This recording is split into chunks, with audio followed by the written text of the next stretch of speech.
all events so far, so I'm really looking forward to see what he does here. 3, 2, 1, go! The Sasser coming in with 14 points. He's tied with Graham Holmberg.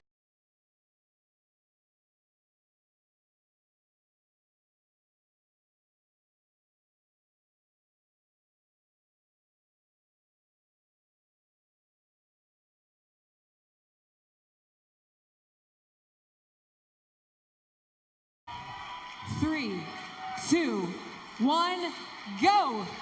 The Sasser coming in with 14 points. He's tied with Graham Holmberg and Dan Bailey in the point total, but because of a tiebreak, he's right now on the outside looking in for the top 3. We're off on the 100 wall balls. In the 4th and final heat of event 4, it's the 100s. The wall balls, you know, these guys have done probably millions of reps, thousands of reps of wall balls in their training. Wall balls are not a big deal for these guys. It's just a kickstart to this whole event. I think for the most part, you'll see the majority of these guys go a nice big chunk at the beginning, probably somewhere around 50, but they're just going to stay nice and calm and relaxed. Look at Rich's face there. He is just relaxed. Up and down, hit the target, make the reps count. Use this as your warm-up into the rest of the event. Now, this movement for these athletes is probably a minor inconvenience on their way through the rest of the thing. Where we've really seen separation happen is on that pull-up bar. Just because you're first off the wall balls doesn't mean you're going to be first off the pull-up bar. Yeah, again, you know, this entire workout is all about pacing and setting your rest. Rich right there, I mean, he's two-time champ. Obviously the fittest man around over the last 2 years. He broke that up into 25 reps, so that's relatively conservative. But the pull-ups is where I think we're going to see a lot of shuffling around, you know, until we get into those dumbbells. That's when it's really going to happen. Rich Froning right now about a couple reps off the lead. Chris Walker is your early leader. No surprise there. He's the tallest competitor in the field. He is 6'5", so not a very short distance for him to throw that ball at the target for Chris Walker, as he's now through 52 reps. Rich Froning in the middle of your screen, the defending champion, and now he's taking a break. Froning got himself through about 50 reps before he decided to put the ball down. All right, now I want you to look at the difference between what Chris Walker's doing and what Patrick O'Connell's doing. Patrick's keeping his hands up in the air. He's in the black shirt, has hands that stay up the whole time, where Chris and a lot of the other athletes are dropping their hands. They're trying to get that blood back in their fingertips. They know that they're going to be hanging on a bar for a really long time. So get that ball up in the air, drop their hands, let the blood come back down, rest a little bit, and then get their hands back up to catch the ball. And those are your 2 leaders. On the left and second, Patrick O'Connell, and then on the right, it was Chris Walker, the tallest athlete. He's through 72 reps. That's Joe Weigel. And there's Gerald Sasser in lane 4. Sasser, one of the athletes battling it out for that 3rd spot.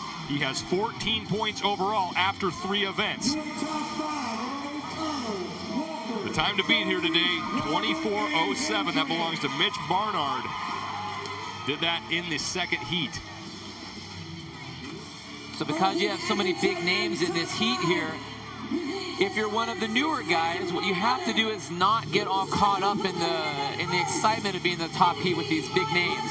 You have to hold to your game plan and just stay relaxed. You got a lot of reps to hit. Again, this right here is not the race. Just kind of get through this and then get yourself ready for the pull-ups. Your leaders are right there in the middle of the screen coming into this event. Rich Froning in lane number 6. And then your leaders right now in this heat on the right in lane 1 is Patrick O'Connell. Next to him in the blue is Chris Walker, all 6'5" of him. I mean, this is just a chip shot for him on that wall ball. Yeah, wall balls for him are not an issue. He did say he doesn't like the body weight movements, and guess what we have coming up next? Well, Walker is right on his chest to bar pull-ups, and he's employing that butterfly technique. So he's the first man on the pull-up bar, but as we've seen in the past, just because you're first to the bar doesn't mean you're going to be the first off of it. Now in lane 6, Rich Froning getting to work on his chest to bar pull-ups. And Scott Panchik in lane 7. So now more of the leaders starting to finish up their 100 wall balls and get onto the chest to bar pull-ups. Froning went with a set of 10. And I think we're going to see that pretty regularly for a lot of these big boys, at least up to 50. I bet they're going to be hitting sets of 10 on a pretty regular basis. After that, they may bring it down a little bit to 5s or 3s, but I think they can all handle 10 in the beginning. Froning in lane 6, now through 20 reps.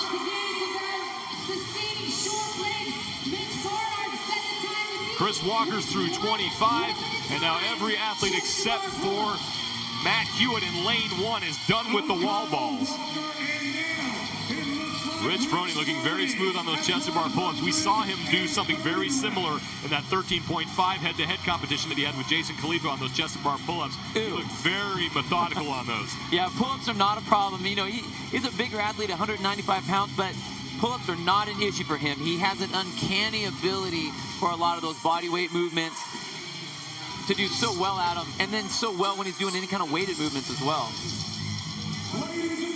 So Rich Froning through 39, now through 40. Chris Walker is through 38. And Froning started off with a 5th place finish in Jackie. It's a little deceiving there because all the top 5 were within less than a second of each other, but then he set an event record on number 3, and he finished 2nd in the world on event 2. You know, he just broke down into a set of 5. Now he's doing sets of 5 and he didn't even get to pitches. I think it's a pretty smart move. Hit 10 until you know you're not going to be able to do that anymore, then go into sets of 5. If you start to fail at that, then drop down to sets of 3 so you're not sitting there for too long. Rich Froning off the bar, but he's through 54. Scott Panchik currently sits in 2nd place, and it's Dan Bailey now moving into 3rd.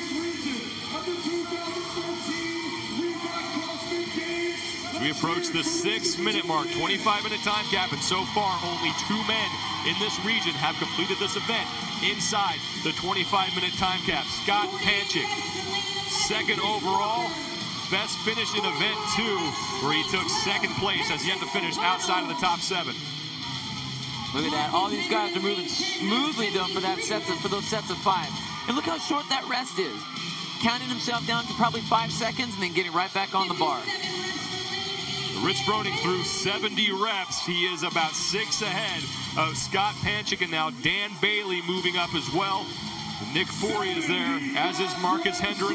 Graham Holmberg, only 8 reps separating those men, but it's Rich Froning squarely in the lead with 75 chest to bar pull-ups down.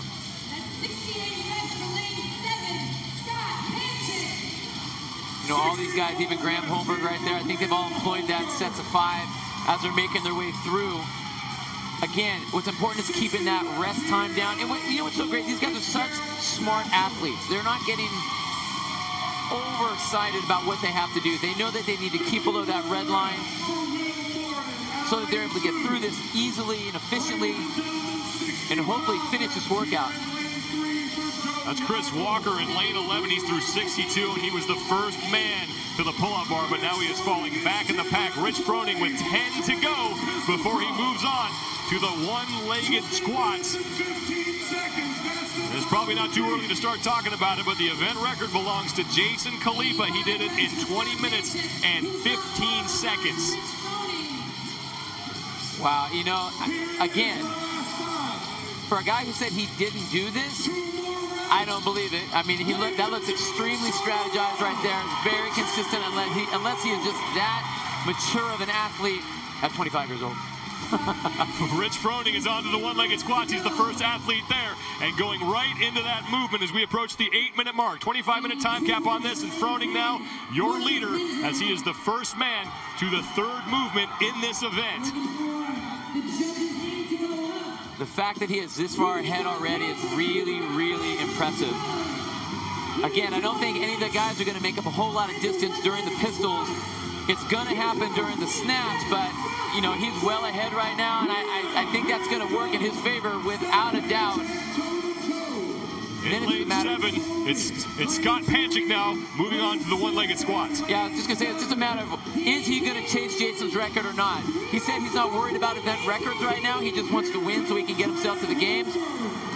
But I don't know. I think everybody likes to be on top. Now, Rich Froning has completed his first set of 20. Dan Bailey will be the 3rd man to the one-legged squats, and Nick Forey is there as well. So more and more athletes finishing up their initial set of 100 chest to bar pull-ups, and here comes Graham Holmberg, the 2010 Games champion, right next to Rich Froning. So your leaders in the middle of your screen in lanes 5, 6, and 7. Froning coming into first place overall, Scott Panchik behind him in 2nd, and then Graham Holmberg battling a couple other men for that 3rd position. But Holmberg sits in 3rd place overall, just receiving a no rep on one of those squats. 5 to go now for Rich Froning in his 2nd set of 20. We're approaching the 10-minute mark. Again, the event record is Jason Khalipa, 20 minutes and 15 seconds. And Froning continues to move here. No sign of slowing down for the two-time defending CrossFit Games champion. You know, when we talk about the CrossFit Games champion, he's the fittest man on the planet, or at least it has been the last 2 years. What we're looking at in the CrossFit realm is fitness. How much work can you do over a broad time in modal domains? How many different things are you going to be good at? And everything that is thrown at this guy, he crushes. It's uncanny how good he is at all these different events. You would not expect a man to put 315 pounds over his head and squat it and then go and set an event record in a movement like a burpee muscle-up. But that's exactly what he did yesterday in events 2 and 3, and now it looks like he might be chasing down another event record as he moves to his 4th set of 21-legged squats. So now it's Rich Froning in this heat, and it's everybody else, as it looks like the battle will be for 2nd place. And right now it's Scott Panchik, Dan Bailey, Nick Forey, and Graham Holmberg all fighting for 2nd place as Rich Froning, the man in front in the middle of your screen, continues to widen his lead over the man on the right in the red shoes and no shirt. That is Scott Panchik, who came into this event 2nd overall. You know, they're just not going to be able to catch him. Everyone's going rep for rep, so there isn't going to be a whole lot of movement. Unless they stay pace with Rich, he's going to actually advance a little further here, but that's not what these other athletes want. They want to reel him in, so they need to pick up the tempo. I'd expect someone like Dan Bailey, a little bit shorter legs, to really pick it up here and try to catch Rich into the dumbbells. Rich Froning is through 80 reps of his alternating one-legged squats. After this, it's the final movement, 170-pound dumbbell snatches. And Chris Walker, who is the first man to the pull-up bar, has just now gotten to the one-legged squats. Well, he said he didn't like the body weight movements, and that was probably one of the worst ones you could do. Rich Froning still in the lead now. 10 to go before he moves on to the one-arm dumbbell snatches. Scott Panchik on the right of your screen with the red shoes and the blue knee bands is in 2nd place, and now it's Dan Bailey in 3rd place. He's 5 reps back of Panchik for 2nd, but now it's Rich Froning moving on to the one-arm dumbbell snatches as we approach the 12-minute mark. So he has another event record in his sights. That belongs to Jason Khalipa. 20 minutes, 15 seconds. And if Rich Froning really did not practice this event, I guarantee you that a lot of other athletes are not going to practice. Yeah, I'm not going to practice anymore if this is what it does for you. Now, the cool thing about this is we have all seen dumbbell snatches last year. We had that dumbbell snatch in the sprint where the guys had to throw 100 pounds over their head. This year it's 70 pounds. But we're doing twice as many reps. Last year we had to do 40. This year we're doing 100. All right, a little bit more than twice as many.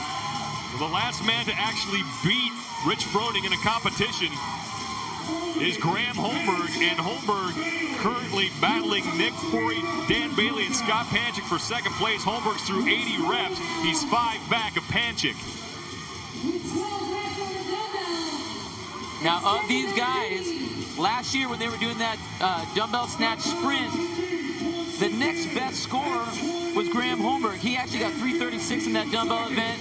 Scott Panchik had 354. So they at least have a shot at chasing Rich. You know, they've done this. They've been in the same position head-to-head with Rich like this. So they need to get up in there because being 20 reps behind is not what you want to be behind Rich Froning. Yeah, usually if you're behind Rich Froning, you stay there. He does not let people catch him, and now he is through his first set of 20 one-arm dumbbell snatches. We're past 13 minutes. Again, the event record is 20 minutes, 15 seconds, and Dan Bailey looking really tired right there as he works his way through his final one-legged squat. Bailey putting on a belt, and he will move to the dumbbell snatches. Nick Forey right next to him is also done. Forey putting on a belt. He's moving to the one-arm dumbbell snatches, and Scott Panchik is on the dumbbell as well. But they have a lot of distance to make up if they want to catch that man, Rich Froning, who continues to lead this event. The time to beat is 24:07. That is easily within Froning's grasp. Now the question is, can he beat Jason Khalipa's event record of 20 minutes, 15 seconds? You know, the fact that he's holding, I thought maybe he'd break it up into sets of 10. He's virtually going for sets of 20 without stopping. I mean, he hasn't even slowed down at all yet. Now, Froning needs to be careful on the descent. If that dumbbell bounces too much, he may get a no rep. They have to control that dumbbell on the way down, but he hasn't been penalized for it yet. capacity crowd looking on. They may be getting set to witness another event record here at the Ohio Expo Center, an event 4 of the Central East Regional, and you can see just how many people are packed into this facility for this regional competition. We're not even at the games yet. Well, I'll tell you what, it's virtually a who's who in CrossFit. But the fact that these guys are moving so fast, I really honestly think that we could have 5 guys at least in this heat finish. They're just not slowing down. You can see how much more fit these guys here in the front are across the whole world virtually. We've only had 10% of the guys actually finish this event. We had 2 guys finish today so far. We're gonna have a vast majority of that percentage happen right here. We're past the 15-minute mark, so 10 minutes to go before we hit the time cap, but that should not be a concern at all for Rich Froning as he has reached the halfway point in his 100 dumbbell snatches. He's through 52 reps now. Scott Panchik next to him. On the right of your screen, Panchik currently in 2nd place. On the left of your screen is Graham Holmberg. Holmberg right now in 4th, and Dan Bailey on the far right of your screen currently sits in 3rd place overall. But right now it's Rich Froning running away with this heat, running away with this event, and possibly steamrolling another event record. Jason Khalifa currently holds it in 20 minutes, 15 seconds. Froning's judge's hand goes in the air, and now Froning moves on to his 4th set of 20. 16 minutes down in this event. 4 minutes to go for Froning if he wants to chase down Jason Khalifa's event record. You know, I think he's just composing himself right there because he knows exactly how much time he has. Every time he steps on that number, he virtually goes unbroken. He doesn't rest until he's moving that dumbbell. So the fact that he's holding this together right now, he knows exactly what he needs to do, and he is right on time for that. Perfect tempo to actually catch Jason. The time to beat, no concern for Rich Froning, 24:07. That's Mitch Barnard, but that probably will not last. The event record again, 20 minutes, 15 seconds, and Rich Froning is closing in on that.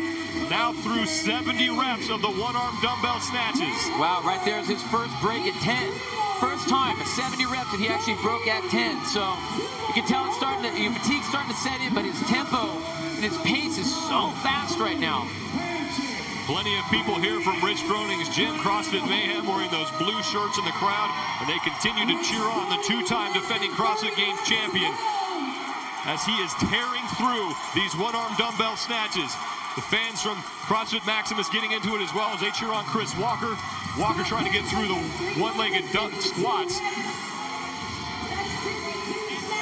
Is now everybody about 6 deep at the rails. They're packed in the stands, and they're watching one of the best performances we've seen so far across any regions here in this event. And Rich Froning on his final set.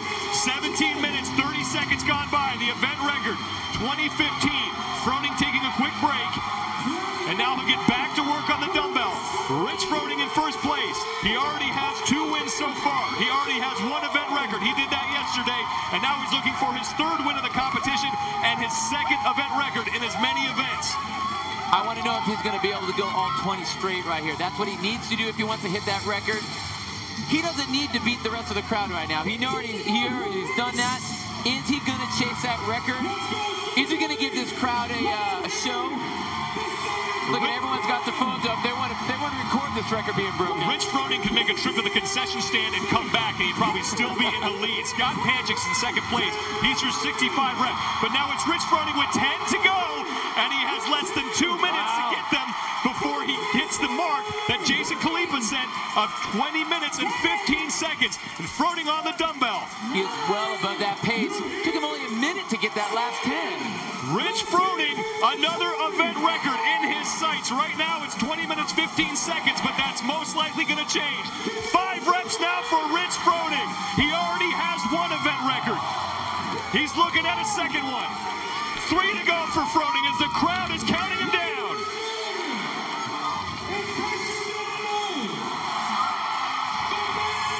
Froning is done. Move over Jason Khalifa. The defending champ is strolling his way to an event record. He beats it by more than a minute. Let me just walk in and beat the record, the event record. Unbelievable job. 19 minutes, 5 seconds. and he said he didn't practice. Yeah, I still don't buy that one. New event record for Rich Froning, his third win in 4 events here at the Central East Regional, and his second event record in as many events. Meanwhile, it's Scott Panchik trying to finish second. Panchik now with 7 reps to go. And he's trying to get inside 20 minutes. Panchik, if it wouldn't be for Rich Froning, would have a shot at the event record. Absolutely. Look at that. He's still moving. You know, I wouldn't have thought that Jason's record would have been beat or beat this bad, but wow, having multiple people. And here comes Panchik, and he's going to beat Jason Khalifa's time by about 14 seconds, 20:01 unofficially for Panchik as he finishes in second place. Your top 2 overall coming into this event. They'll stay there after event number 4. So Panchik with blood on his hands, but he has a top 2 finish here.